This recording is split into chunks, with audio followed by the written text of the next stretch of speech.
Abogado, ¿cómo ha estado? Muy buenos días, muchas gracias por atender el llamado de Un Café con JJ. ¿Cómo ha estado? Muy buenos días, un placer estar con ustedes. Gracias por la invitación y buenos días también a quienes nos escuchan.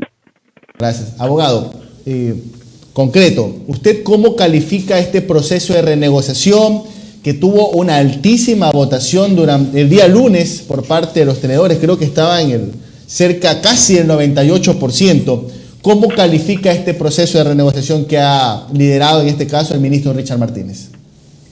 Bien, creo que es importante hacer un análisis integral del tema, ¿verdad? Porque hay dos elementos importantes en este sentido. El primero, que es desde la perspectiva netamente técnica de la deuda y una perspectiva económica de Estado. En ese sentido la declaro muy positiva. Considero que es altamente positiva porque se ha logrado reducir tasas de interés, se han logrado mejores plazos, se ha logrado básicamente que el valor presente de la deuda sea menos de la mitad de lo que teníamos, lo cual da oxígeno, lo cual reduce el costo de la deuda, lo cual le va a permitir al Estado una mejor programación de sus finanzas y definitivamente pasar por el bache que estamos viviendo, que queramos o no, lo estamos viviendo y lo vamos a seguir viviendo por lo menos por algunos meses, quizás por algunos años, sin que necesariamente sea culpa de alguien, porque tenemos dos elementos. Primero, la pandemia que pasa en el mundo entero y que ha detenido la posibilidad de tener ventas o de tener distintos proyectos económicos, y entendiendo desde el concepto básico que el Estado no hace plata, porque el Estado no hace nada de plata.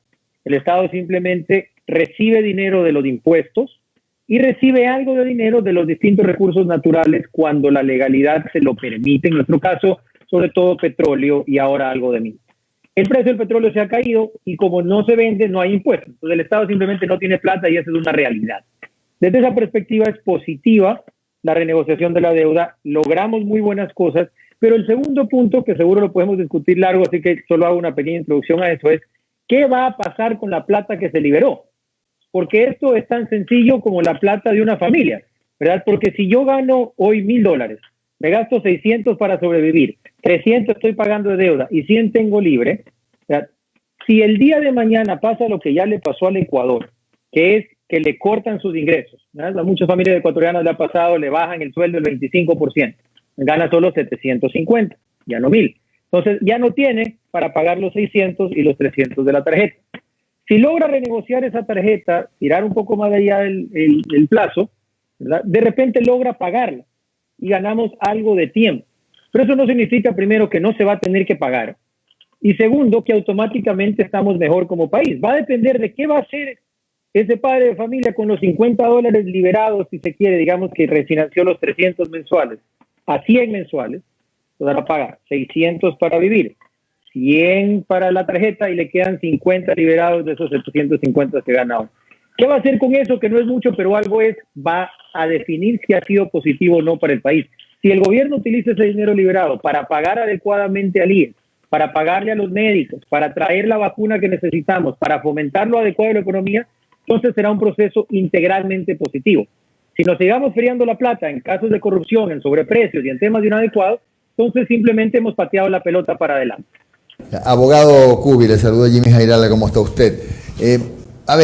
Ayer hemos tenido diferentes opiniones, ¿verdad? Algunas a favor del tema de la deuda, que fue bueno, que nos abre líneas de crédito, etcétera. Pero también hemos tenido otras opiniones, por ejemplo, una que apunta a que no se entiende cómo es que se revalorizaron los bonos ecuatorianos, se negociaron a 91 centavos de dólar, cuando estuvieron, por ejemplo, en marzo en 20 y pico, 30, 35. Es decir, que es una negociación que fue costosa para el país en realidad, más allá del ahorro, y que fue buena para los bonistas, que se van a ganar 12.000 millones de dólares. Esa es otra opinión. ¿Usted cree que se pudo negociar en mejores condiciones?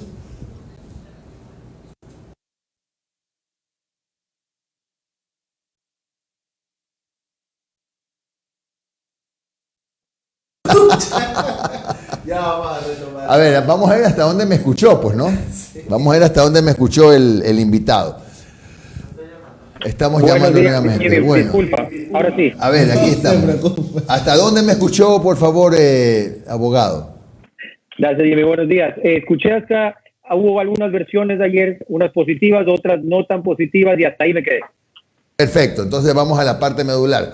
La parte medular es que entre las no positivas está una que apunta a que si en marzo, durante la pandemia, los bonos estaban a 30, 32 centavos de dólar, ¿por qué se negoció a 91 centavos de dólar ahora? Que si bien hubo un ahorro, ese ahorro pudo ser mucho mayor y que más bien lo que ha pasado es que con esa negociación se beneficiaron los bonistas con 12.000 millones de dólares. Por eso con gran entusiasmo, casi el 100%, aceptó las condiciones del Ecuador. Bien, hay dos elementos. Primero, que es distinto en materia económica hablar del valor presente y de una deuda a largo plazo que nos está ahorcando. Además, que aunque haya un valor nominal de esos bonos en el mercado internacional, difícilmente alguien los iba a comprar o a vender.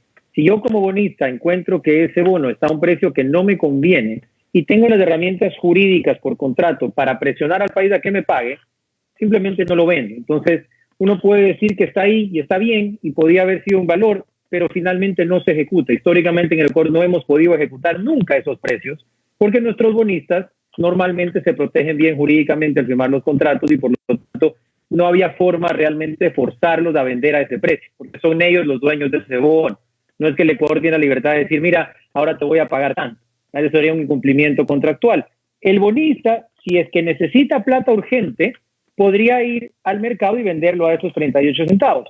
Pero nosotros normalmente le pedimos plata prestada a bonistas institucionales que tienen el brazo financiero para aguantar ese bache y esperar, si es que es necesario, a un default del Ecuador que hubiese sido gravísimo, y entonces ejecutarnos judicialmente para cobrar hasta el último centavo de la deuda, que hubiera sido mucho más grave porque entonces jueces internacionales pueden congelar activos del país en cualquier parte del mundo y detener nuestras distintas negociaciones. Entonces, es un valor que realmente está ahí, pero es difícil de ejecutar. Es como decir hoy mi carro vale poco porque nadie lo quiere comprar en la mitad de la pandemia, ¿verdad? No, eso no significa necesariamente que el carro sea inútil, ni que vaya a tener quien lo compre, ni que yo lo vaya a querer vender a ese precio, de repente me espero un ratito más. Entonces, eso es lo que hubieran hecho los bonistas.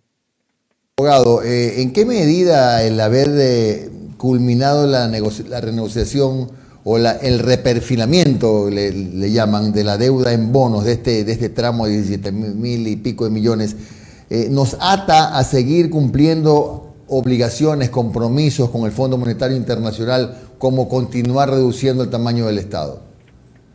Bien, en este escenario no hay ese compromiso necesariamente porque la negociación fue con bonistas institucionales. Ahora, lo que sí se ha anunciado es que gracias a este nuevo acuerdo, Ecuador podrá hacer una nueva negociación con el Fondo Monetario Internacional.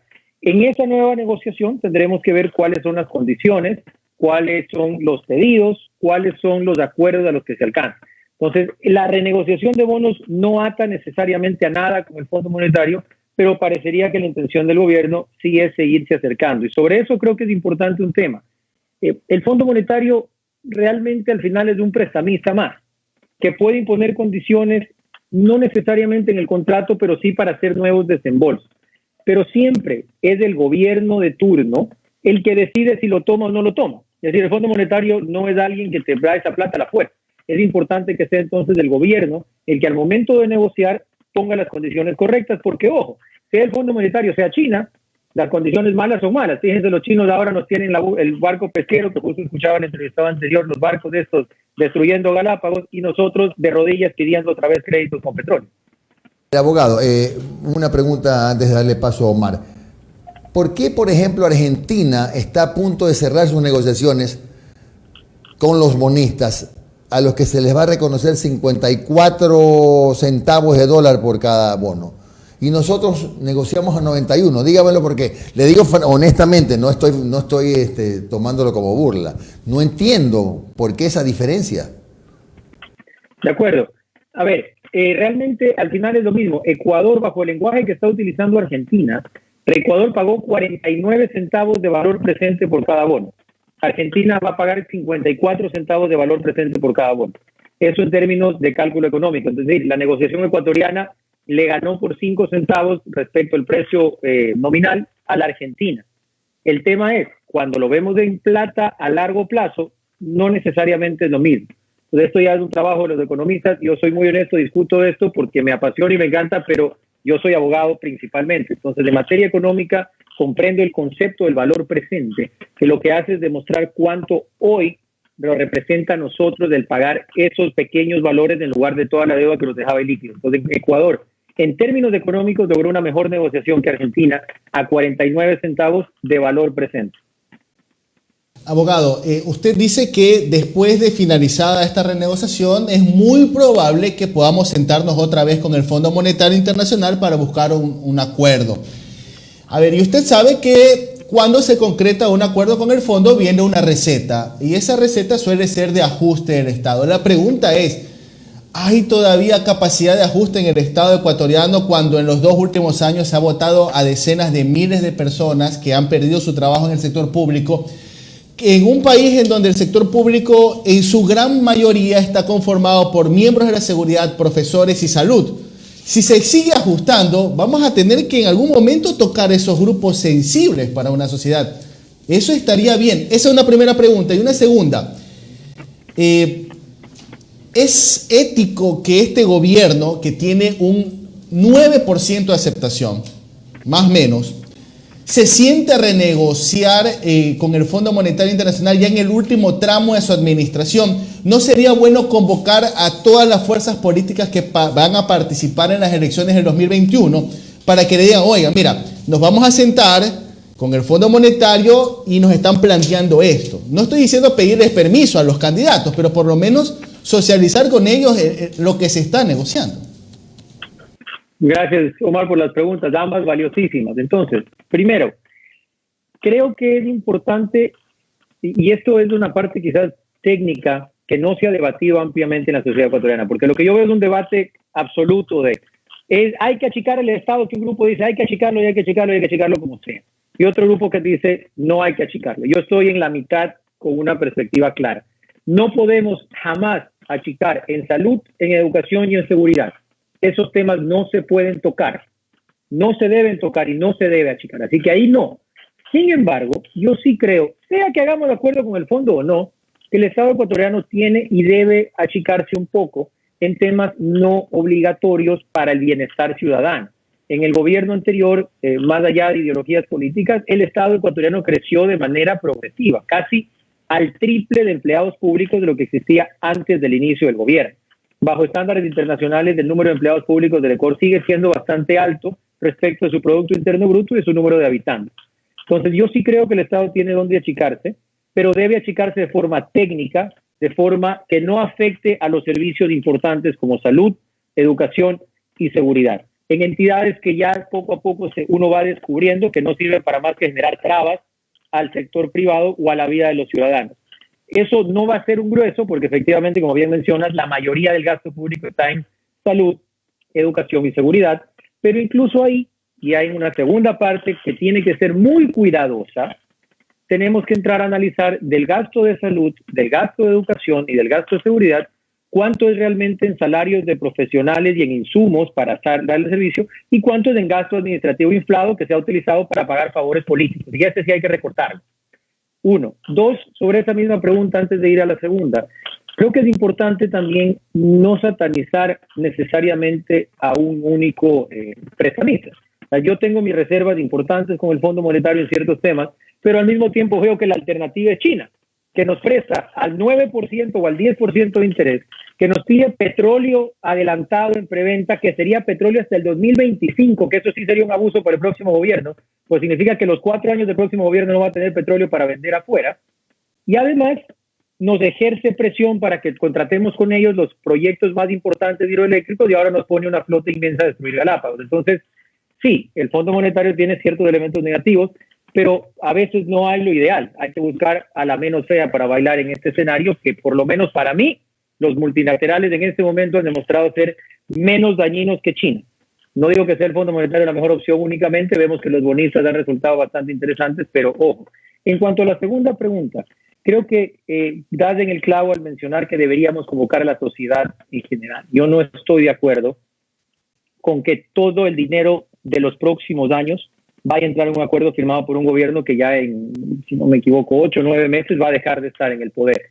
El tema de la renegociación de bonos es adecuado, está bien porque eso más bien libera fondos para este y el próximo gobierno. y ayuda a que una plata que ya estaba comprometida se organice mejor. Pero es distinto asumir nuevos créditos y asumir nuevos compromisos que van a amarrar incluso en condiciones socioeconómicas y políticas del siguiente gobierno. Entiendo que hay necesidad de financiamiento, no lo niego, es decir, como decía al comienzo, no está facturando nadie, por lo tanto no se paga el número de impuestos y tampoco el precio del petróleo se ha recuperado del todo. Entonces se necesita dinero porque si no es cortar el Estado agresivamente, que ya conversamos cómo se debe hacer y que no se va a poder cortar tanto. Entonces, de alguna parte hay que sacar plata, pero veamos de dónde adecuadamente y que sirva simplemente para pasar el bache y no para endeudar al próximo gobierno por los siguientes 4 o 5 años.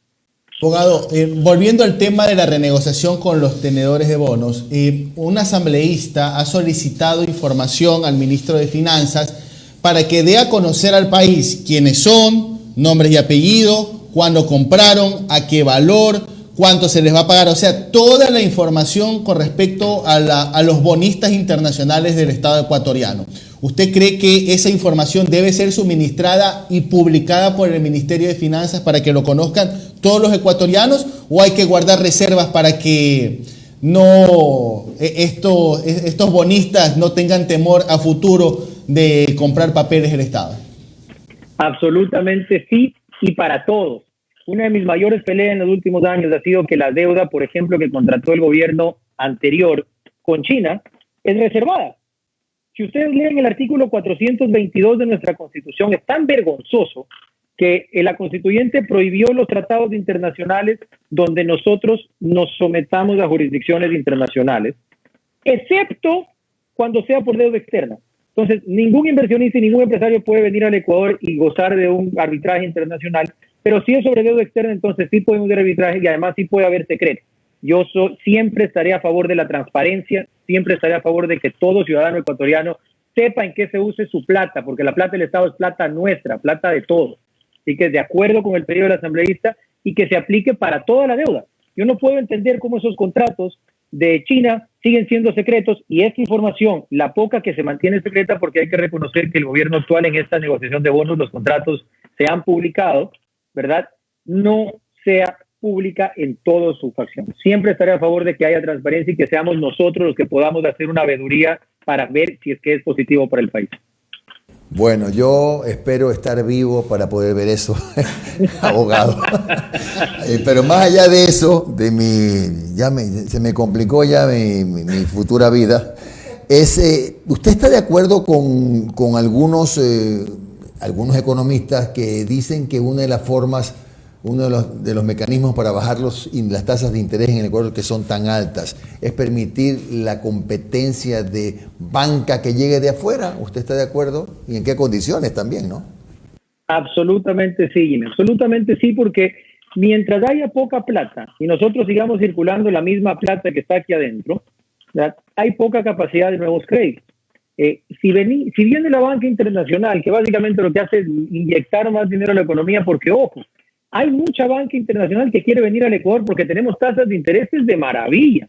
Hablando en dólares, cobrar el 10% por un crédito hipotecario es algo que no se escucha en el mundo. En el mundo donde hay dólares, se presta al 3, al 4% por un crédito hipotecario.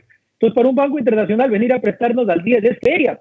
Quieren venir con esa plata. Y cuando venga más plata y haya competencia en el mercado bancario, ¿cuántos bancos que están hoy en el Ecuador van a tener que competir con ese nuevo como cualquier otro mercado? Cuando llega un nuevo negocio de arroz con menestra y carne, pues el resto de negocios de arroz con menestra y carne van a tener que empezar a mejorar en algo su producto si quieren mantenerse en el mercado. Lo mismo pasa con cualquier mercado como los bancos. Ojo, eso no significa que no tiene que haber una adecuada supervisión por parte, sea la Superintendencia de Bancos, sea la Junta Monetaria Bancaria, para que se mantengan buenos estándares de liquidez y no tengamos problemas de los bancos que puedan quebrar. Eso hay que mantenerlo. Pero así como controlamos a los locales, se puede controlar al internacional. El concepto es que venga más plata al Ecuador, ya que no podemos convocar todavía buena inversión extranjera en negocios, que venga al menos en banca para que haya más créditos a mejores intereses para los ecuatorianos y se reactiva mejor la economía. Gracias, abogado Mario Cubi, decano de la Facultad de Derecho y Gobernabilidad del Ecotec y además consultor económico. Tenga usted un buen día. Abrazo virtual para usted, abogado.